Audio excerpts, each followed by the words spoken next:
Entonces voy a hacer este como ejemplo para ir trabajando. Verán, jóvenes, si recuerdan ustedes la primera semana, les había enviado actividades relacionadas a la primera ecuación o primera ley de Kirchhoff. En esa habíamos indicado que la suma de los voltajes en una malla, recordando que malla es toda la parte, es un circuito cerrado, que ya les voy a ir marcando con, si recuerdan, todo esto es de una malla, ¿no es cierto? Entonces aquí tenemos dos mallas, eso teníamos claro. Entonces la primera ley de Kirchhoff nos indicaba que la suma de voltajes en una malla era igual a cero. Y en el caso de la malla 2, de igual manera. Entonces, partiendo de eso, ustedes podían plantear las ecuaciones, considerando que en cada una de ellas hay un voltaje en la resistencia Dicen, 1. Dígame, dice el Falcón y el González que no escuchan nada. ¿no me escuchan? Dicen que no. Déjenme ver qué puedo hacer.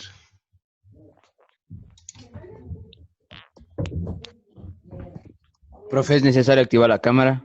No hace falta la cámara. Con que puedan ver la pantalla es suficiente.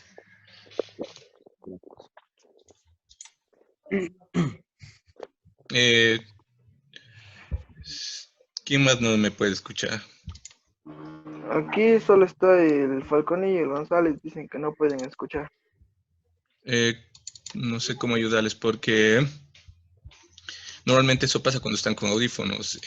Suele haber un problema que hay que elegir. En la parte inferior, si están en el teléfono, hay una opción que dice entrada de audio, que le coloquen en llamada o micrófono, no me acuerdo exactamente cómo estaba, que pueden revisarlo ahí para solucionar el problema. Indíqueles, no tengo el chat abierto. Espérense un segundo.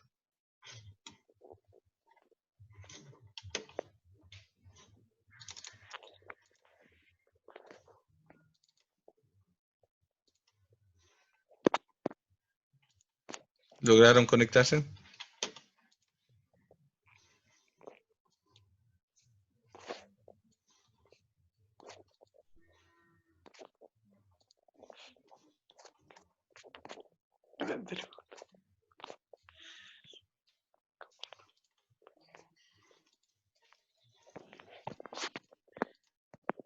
No, Y les escucho. A ver, yo no veo nada. ¿no ve?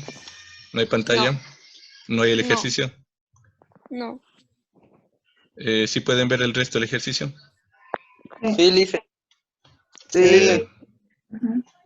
Entonces algún problema debe haber allá con Abigail. Espérele a ver si se le conecta, porque está habilitado ahorita el compartir pantalla. El audio, ¿saben si lograron recuperar audio los compañeros? El Falcón dice que no. Falconi, déjenme ver, Josué Falconi.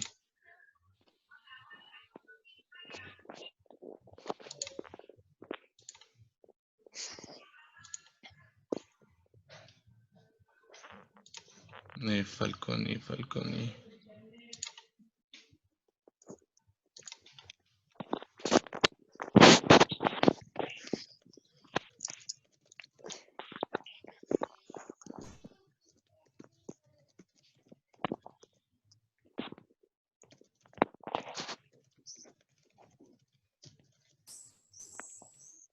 Bueno, que traten de probar, indíquenles si es que pueden ustedes rápidamente que miren en la parte inferior si están en los móviles y elijan entrada de audio, la del teléfono para que puedan hablar.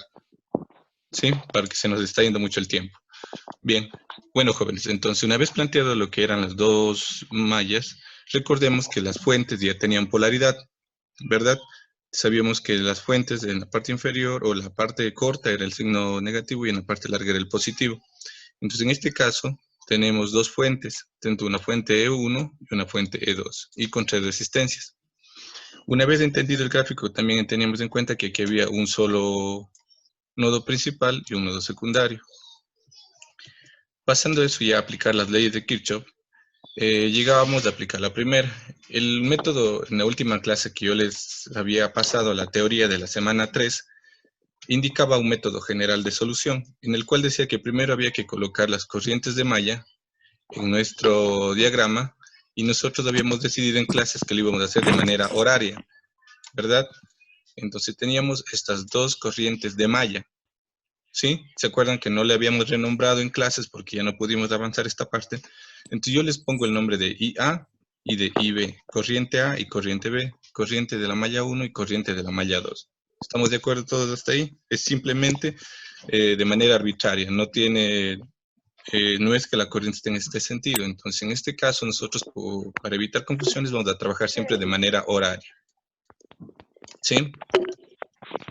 Ya. Entonces, una vez que colocamos las corrientes de malla, procedíamos a colocar las polaridades de los valores de voltaje en cada resistencia. Y recordemos, como esta circula de esta manera, entonces las fuentes ya tienen polaridad, no es necesario colocarlas. Entonces veníamos hacia los valores de las resistencias. Y aquí, por donde ingresa la corriente, colocamos el más y por donde sale el menos. Y continuamos el esquema. Luego llegamos acá, colocamos un más y colocamos un menos por donde sale. Y regresamos al punto de inicio. Y con eso hemos colocado las polaridades a la primera malla. Ahora, en la malla número 2 tenemos una corriente IB y hacemos el mismo análisis. Arranquemos desde este punto de aquí. Si venimos así, ingresaría un más, saldría un menos, la fuente ya tiene polaridad, continuamos y acá llegamos a la resistencia R2 que comparte con la corriente IA. De este lado, ingresaría por este lado con signo más y saldría de acá con un signo menos. Y con eso tenemos colocadas las polaridades en todos los elementos que componen el circuito. ¿Alguna duda hasta ahí? No. No. No, entonces vamos hasta ahí. Hasta ahí creo que nadie se pierde. Entonces esto de aquí, no olvidemos que lo que está en azul es de manera arbitraria. Nosotros lo ponemos ya porque habíamos quedado en un consenso de ponerlo de manera horaria. Y vamos a trabajar todos de manera horaria. Bien. Posterior a ello, pasamos a aplicar ya lo que es la ley de voltajes de Kirchhoff. En esta parte, les recomiendo, yo aquí gráficamente les dividí por la mitad para que podamos analizar. Si ustedes se fijan, el circuito separado en dos partes, una malla 1 y la malla 2. Bien, entonces, empezamos a hacer el análisis y lo vamos a hacer desde el punto de aquí, en el punto inicial, desde este punto. Entonces venimos y circulamos respetando la corriente IA y venimos de este lado. Como aquí ingresaba, recuerden que yo les había dicho ahora, para armar la ecuación, las que empiezan con menos, perdón, las que están más menos era negativo y las que eran menos más está positivo. Eso teníamos en la teoría. Y si no lo pueden anotar, era lo que está con más menos es negativo y lo menos más es positivo. Por lo tanto, entonces, nosotros venimos en el caso de la resistencia R2. Como es más menos, sería menos voltaje R2. Continuamos el circuito. Tenemos menos más E1, por lo tanto es positivo, más E1. Y luego venimos más menos R1, que sería menos voltaje en la resistencia 1. Y regresamos al punto de inicio, por lo tanto es igual a 0. Y esa era la manera de plantear la primera ecuación de voltaje. ¿Alguna duda hasta ahí? No. Bueno, entonces vamos de ahí. Entonces, hasta ahí ya tenemos colocado la primera ecuación de voltaje de la malla 1. Ahora, lo siguiente que yo les recomendaba era ordenar los términos para tener los valores de fuente de un lado y los valores de voltaje de las resistencias en el otro lado. Como ustedes pueden ver, el menos BR2 le pasé al otro lado como positivo y nos queda BR2 y el menos BR1 le pasé como positivo, quedándonos la ecuación E1 es igual a voltaje en R1 más voltaje en R2. Que hasta ahí no hay nada por donde perdernos. Entonces, aquí es lo importante. Dije recordar según la ley de Ohm que voltaje era igual a resistencia por corriente, ¿no es cierto? Eso todos debemos tener claro. Entonces, en nuestro caso, la fuente E1 conocemos del valor. Por ahora le sigo llamando E1. Ahora, el voltaje B1, el que está aquí, el voltaje B1, no es más que, pasando a la ley de Ohm, a la multiplicación de resistencia por corriente. Entonces, ¿qué resistencia tenemos aquí? La R1, por lo tanto, aquí está la R1.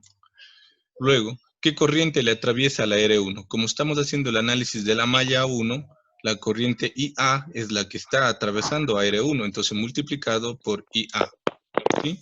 Eso equivale al voltaje R1. Luego ponemos más BR2, pero BR2, en este caso, esta es la resistencia R2. ¿Y qué corriente le atraviesa R2? Entonces, esto es lo único nuevo que tal vez no hablamos en clases. Indicamos o vemos que en esta resistencia atraviesan dos corrientes, tanto el de la malla 1 como el de la malla 2. Entonces, en nuestro caso, como el análisis es de la malla 1, la corriente que le está atravesando positivamente sería la IA. Pero no olvidemos que al tener una corriente de la malla 2 que está en sentido contrario, haríamos la diferencia. Entonces sería básicamente IA menos IB, porque a R2 le atraviesan dos corrientes, IA en un sentido y IB en el otro sentido superior, ¿sí? ¿Alguna duda que esta es la parte nueva tal vez? No. Ya. Entonces, si se aclara esta parte, entonces la ecuación nos queda de la siguiente manera. E1 es igual a la resistencia 1 por la corriente IA más R2 por la corriente IA menos IB, ¿sí? Este planteamiento se procede de aquí a simplemente ordenar los términos rompiendo el paréntesis, entonces quedaría ahí pasando los valores numéricos. E1 vale 4 voltios, R1 vale 4 ohmios, IA no conocemos, es la incógnita, más y R2 vale 8, IA menos IB que son incógnitas. Rompemos el paréntesis y nos queda 4 igual a 4 IA más 8 IA, aquí es más con menos 8 IB, ¿sí? Y como tenemos 4 IA y 8 IA, se pueden sumar, quedándonos 12 IA menos 8 IB. Entonces, esta es la ecuación que obtenemos para la malla 1, que sería 12 IA menos 8 IB igual a 4. Usando la misma lógica que trabajamos para la malla 1, podemos ver en la malla 2. En este caso, la malla 2 vamos a analizar de igual manera desde el punto de aquí y vamos a dar el giro. Entonces atravesamos hacia el lado de acá, venimos a R3. En R3 tenemos el voltaje BR3. Como está más menos es negativo, menos BR3. Venimos a la fuente, E2. Está más menos, entonces menos de 2. Continuamos y llegamos a R2. Tenemos más menos R2. Ojo, hay que respetar los sentidos de corriente que corresponden a la malla 2. Los de acá eran para la malla 1, ¿sí? Entonces nos quedaría más menos, que sería menos BR2 igual a 0. ¿Sí? Entonces, cumpliendo el mismo sentido, ordenamos los términos. Pasamos E2 al otro lado para dejarlo de un lado los voltajes de las resistencias y del otro las fuentes. ¿Por qué pasó como más? Porque acá estaba menos, pasa al otro lado como más. Aplicamos el mismo criterio de la ley de Ohm. Y lo único nuevo aquí es que a R2 le atraviesan dos corrientes, la corriente IA y la corriente IB. Pero como estamos haciendo el análisis en la malla 2, el sentido que prioriza o el que está en positivo es IB. Entonces aquí es IB menos IA. Si ustedes notan, es simplemente el inverso a lo que estaba en la primera malla. Entonces nos queda de esta manera. Reemplazando valores numéricos, R2 toma el valor de 8, IB menos IA se mantienen, menos R3 que tiene un valor de 2, le ponemos el 2, por IB igual a 12. No olvidemos que 2 vale 12. Rompemos el paréntesis y nos va a quedar una ecuación de la siguiente forma. Menos 8 IB más 8 IA menos 2 IB igual a 12. Agrupamos los términos de IB, que serían menos 8 menos 2, menos 10 IB, y el 8 IA está en este punto igual a 12. Entonces, si ustedes logran ver, obtenemos una segunda ecuación de la segunda malla. Entonces, si se fijan, cada ecuación tiene un término de IA y un término de IB. Igual manera, IA y un término de IB. Ahora,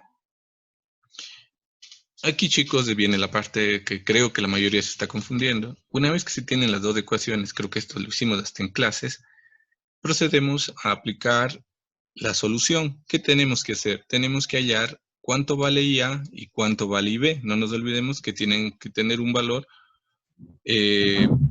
ya sea positivo o negativo, no hay problema, dado que eso definirá la dirección de la corriente. Chicos, entonces aquí viene el problema. Para resolver las ecuaciones, ustedes deben haber visto en décimo, en noveno o ahora en matemáticas lo que es la solución de sistemas de ecuaciones. Entonces acá hay varios métodos de solución. Si ustedes pueden revisar en internet, tienen el método de suma y resta, tienen el método de Gauss, tienen el método de reemplazo, creo que sustitución que se llama. Entonces yo no sé cuál ustedes conozcan y puedan aplicar.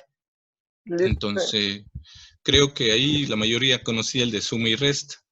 Y también he visto que hacen el de sustitución, en el cual en una ecuación despejan IA y luego la reemplazan en la segunda y hayan IB.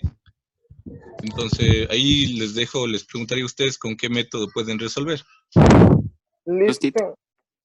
Díganme. Listen, ¿vale el método de Kramer? Sí, Listen, eso le iba a preguntar. Sí, Es claro. bueno. Claro, no hay problema. La cuestión es que ustedes hallen los dos valores. Usted puede aplicar el método que usted conozca. No hay problema. Hasta les puedo dar, como son ejercicios de casa, pueden usarlo hasta la calculadora. Si tienen calculadoras que resuelvan sistemas de ecuaciones, colóquenlo y hallen el valor de IA y de IB. En eso yo no tengo ningún problema. Eso es matemáticas puras. Dale, gracias. ¿Sí? Yo aquí les había propuesto a mano, yo hago este método que es el más clásico, o el antiguo, mejor dicho, el que es de suma y resta. Entonces, solo lo usé porque me pareció un poco más sencillo. Entonces, ustedes aplicando el método de Kramer, el de Gauss, el que ustedes quieran, van a obtener que la corriente IB vale menos 2 y la corriente IA vale menos 1. Eso no va a haber problema para ustedes, matemáticamente ustedes lo pueden resolver. ¿Sí? Continuemos. Ahora bien, esta es la única clase nueva, entonces aquí sí mucho ojo con lo que les voy a explicar. Entonces, se terminó la primera parte de Kirchhoff, se entendió las corrientes de malla, viene un término nuevo que les mandé yo en la clase 3, en la clase 2, que eran las corrientes de Kirchhoff, la ley de corrientes de Kirchhoff. Esta ley dice que en un nodo, en este caso el nodo A, se hace un análisis y decimos, y textualmente la ley dice que las corrientes en el nodo deben ser igual a 0. Es decir, que las corrientes que llegan al nodo deben ser igual a las corrientes que salen del nodo. Permítame cambiar de documento.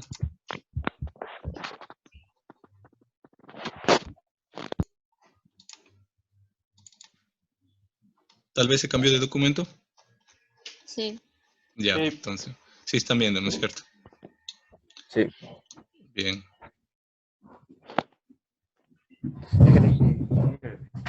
Ya. Entonces, teóricamente nos indicaban que las corrientes que entran son igual a las corrientes que salen. Entonces, aquí tenemos un gráfico en el cual podemos ver un nodo, que puede ser cualquier parte del circuito. Entonces, las corrientes que van la flecha, como que si llegasen o apuntaran al nodo, son las que entran. Y las flechas que salen del punto o del nodo son las corrientes que están saliendo de ese nodo. ¿No? Sí, bueno, valga la redundancia, ¿no?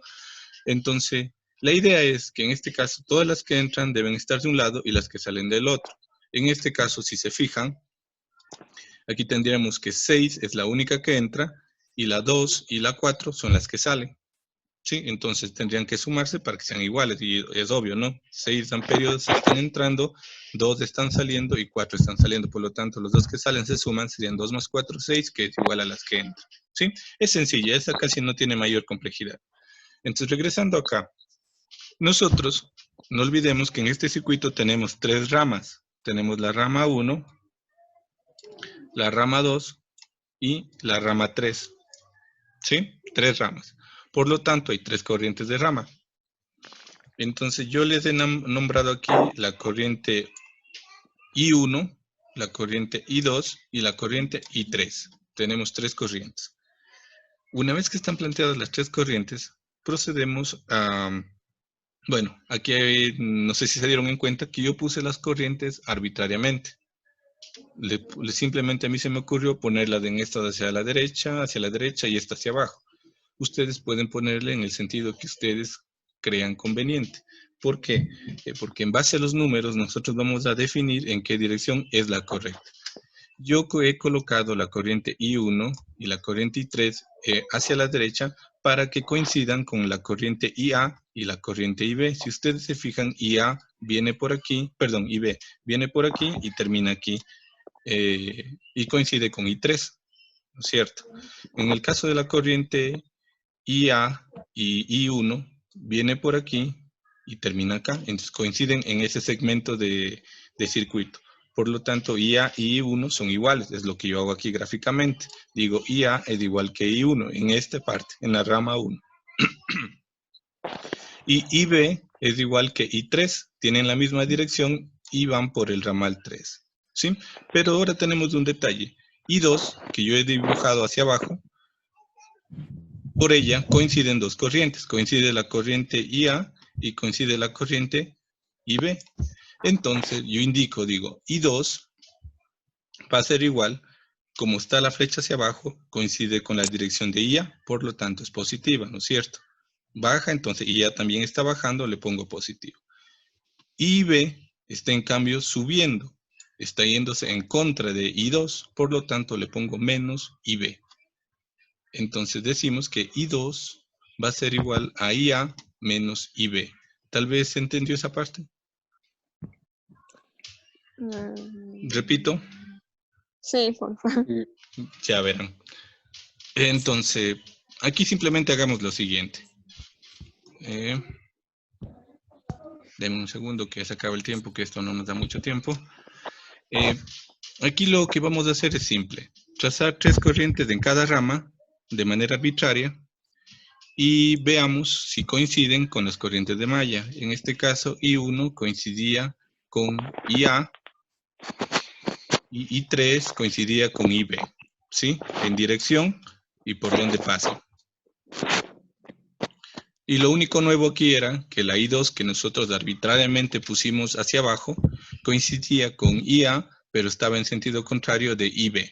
Entonces yo digo que I2 es IA menos IB. ¿Por qué es positivo IA? Porque está en el mismo sentido. ¿Y por qué IB es negativo? Porque está en el sentido opuesto, ¿sí? Y con eso tenemos el valor de la corriente I2, ¿sí? Esto, si es que es necesario, lo hablamos de nuevo en otra reunión para seguir aclarando esta parte para que no se nos acabe el tiempo hoy. Entonces, tratemos de ir entendiendo eso. Estas corrientes I1, I2 y I3 es corriente de rama. IA y IB es corriente de malla, ¿sí? Por eso he puesto malla, malla y acá son de las ramas. Como eran tres ramas, tenemos tres corrientes, ¿sí? Entonces, como I1 y IA coincidieron tanto en dirección y en la rama que recorren, tomaría el valor de I1, el valor que tiene IA. En este caso, IA va a ser igual a menos 1, porque IA valía menos 1. Y en el caso de, a ver, aquí hay un I3, que coincide con IB, tendría el valor de menos 2, ¿verdad? Simplemente estoy asignando los valores en base a las igualdades. Ahora, I2 es igual a IA menos IB, entonces aquí pongo I2 es igual... ¿Cuánto vale IA? Menos 1. ¿Y cuánto vale IB? Vale menos 2. Sería menos, entre paréntesis, menos 2, porque el IB vale menos 2. Entonces sería menos con menos se hace más. Sería 2 menos 1 nos da igual a 1. ¿Cuánto ha valido I2? 1. ¿Sí? Está sencillo. Si le pueden ver, está bastante sencillo. Entonces I2 ya tenemos que vale 1. Y había otra manera también de solucionar este problema, que era aplicando la segunda ecuación de Kirchhoff. ¿Por qué? Porque si ustedes se recuerdan, nosotros gráficamente teníamos que I1 ingresa, I3 sale, y I2 sale. I1 teníamos el valor, I3 teníamos el valor. Entonces, como la única que entra era I1, tenía que estar I1 de un lado, y las que salen estaban del otro lado, I3 y I2, y simplemente despejaban I2. No planteé eso para no generar confusión, yo le hice en base a análisis gráfico, pero ustedes pueden aplicar la ecuación de los nodos de Kirchhoff para hallar I2, ¿sí? Analícenle bien, léanle la teoría que se va a entender mucho mejor esa parte, y van a lograr sacar el valor.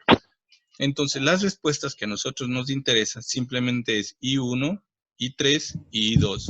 Esas son las corrientes de rama. ¿Y para qué nos sirven las corrientes de rama? Nos van a servir para poder calcular los voltajes que hayan aquí, los voltajes que hayan acá y el voltaje que hay aquí. Y ustedes me dirán, ¿cómo voy a saber eso? Pues sencillo, si usted ya conoce la corriente I1, sabemos que por Kirchhoff el voltaje es igual a I por R. Entonces, si usted conocía que I1 vale 1, 1 por 4, 4. Entonces, aquí hay 4 voltios. Acá I3 valía 2, entonces esto sería 2 por 2, aquí hay 4 voltios. Y aquí teníamos que I2 valía 1, entonces sería 1 por 8, 8 voltios. ¿Sí ven? Entonces, esa es la utilidad de las corrientes de rama. Entonces, chicos, una vez que ustedes ya hallaron las corrientes, I1 que vale 1, I3 que vale 2, y I2 que vale 1.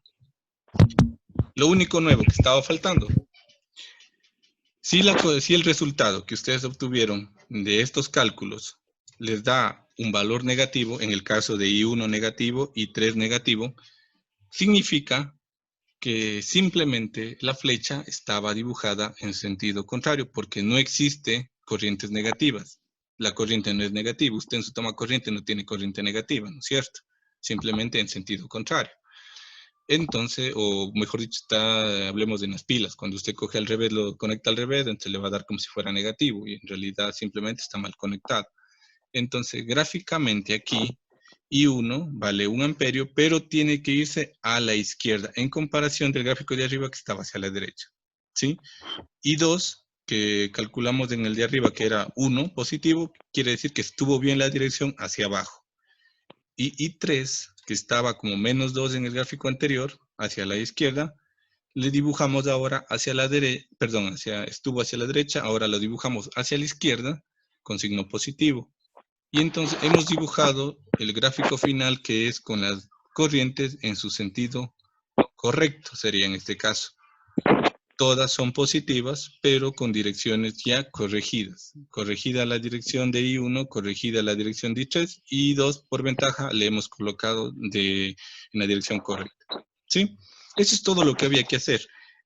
Donde veo que está generando problemas, veo que de aquí en el desarrollo de las corrientes de rama, y un poquito aquí en la solución de las ecuaciones.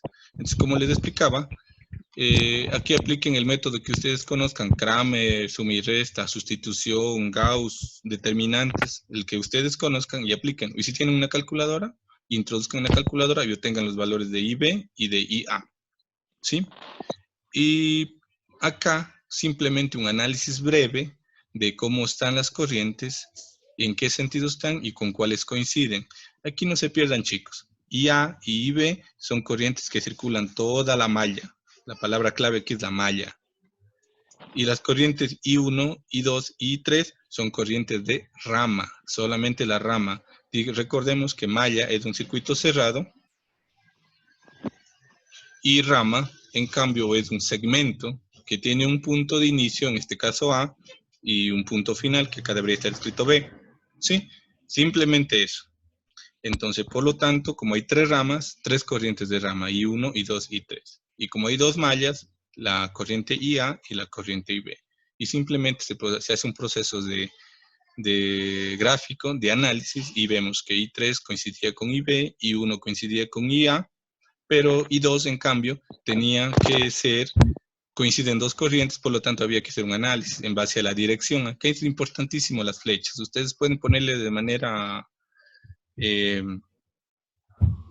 arbitraria, pero el valor numérico, en este caso los signos que salen, nos va a indicar si estuvo bien la dirección o no. Así que no hay problema si usted grafica las corrientes del sentido contrario, porque a la larga el valor numérico es el que va a corregir la dirección. ¿Estamos de acuerdo? Ahora sí les escucho, chicos. ¿Dudas? Sé que hay muchas. Lo último. ¿En dónde? Sí. Corrientes. Corrientes, supongo, ¿no? Sí. Bien, chicos. ¿Dónde se me pierden? ¿A la hora de dibujar las corrientes de rama? ¿O dónde? Por ahí. Eso les Sí, digo, por verán, ahí. usted simplemente en un nodo, en el nodo principal, en el nodo de siempre, coloquemos 3 corrientes, es todo lo que tienen que hacer, ¿sí? ¿Ya?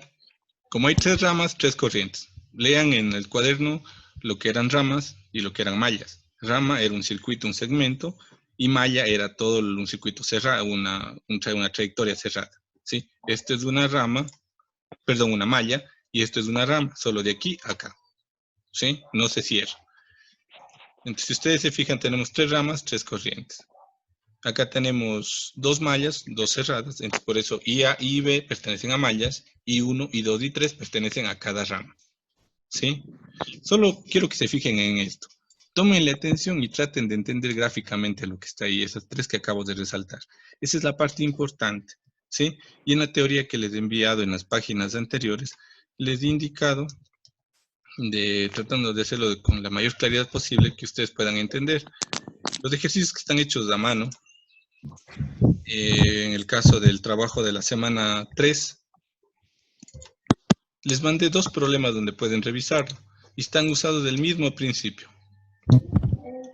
Entonces, el de aquí, perdonarán la letra que hice rápido, pero se entiende. Entonces pueden ir verificando qué valores obtengo y cómo voy haciendo el análisis. También están explicados los procesos de solución. Este de acá no le tomo mucha atención porque ustedes van a aplicar el método de Kramer.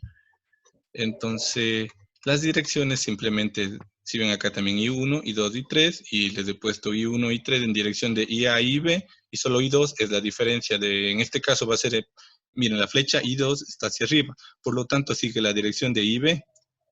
Entonces, en este caso, si ustedes analizan, aquí sería IB menos IA para hallar I2. ¿Sí? IB menos IA. ¿Sí? Solo es de eso. De ahí reemplazan los valores y ya el valor, por ejemplo, en este problema yo he obtenido I1 menos 1, I2 menos 1 y 3 menos 2. Todas son negativas, todas se cambian de dirección. Nada, todas se vuelven a dibujar, pero al revés, si ven a la izquierda y está hacia abajo. Traten de leerle con claridad esos ejemplos para que generen dudas.